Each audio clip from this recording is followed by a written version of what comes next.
Welcome back, everybody.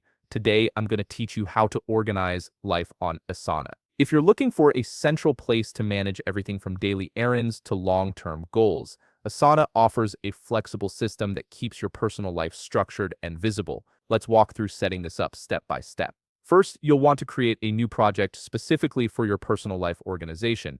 Look over to the sidebar where you'll see work listed. Click the plus button right next to it, and from the menu that appears, select New Project. This gives you a dedicated space to keep all your life tasks separate from work or other projects you might be managing. Next, Asana will ask you to choose a starting point. You can either go with blank project if you prefer building from scratch, or select a relevant template that matches your organizing needs. Templates can save you time by providing pre-built structures, but a blank project gives you complete freedom to customize everything yourself. Now it's time to name your project. Type something clear like personal life so you'll always know exactly what it contains. Click Continue and you'll be prompted to choose your preferred view. Asana offers both list view and board view, and your choice here depends on how you like to visualize tasks. List view works great for straightforward to-do lists, while board view mimics a Kanban-style layout. Once you've made your selection, click Create Project to finalize it. With your project created, you'll want to add some structure.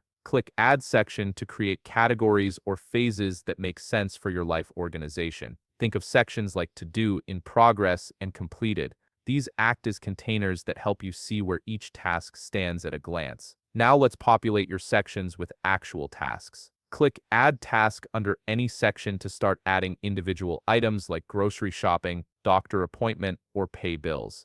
These are the specific action items you need to complete. To make each task more useful, click on it to open the Task Detail panel. Here you can add due dates to keep yourself on track, write descriptions for context, attach relevant files, or even break larger tasks into subtasks. This level of detail ensures nothing falls through the cracks. If you're coordinating with family members or roommates, you can assign tasks to yourself or collaborators directly. This creates clear ownership and accountability for each item. As you work through your tasks, use Asana's drag and drop feature to move them between sections. When something moves from To Do to In Progress, just click and drag it to the appropriate section. This visual movement keeps your system current and reflective of reality. Finally, make it a habit to regularly update your task status and mark items complete. This ongoing maintenance is what keeps your life organized and ensures Asana remains a reliable tool for managing your personal commitments. If you found this video helpful, please leave a like, subscribe, and see you in the next video.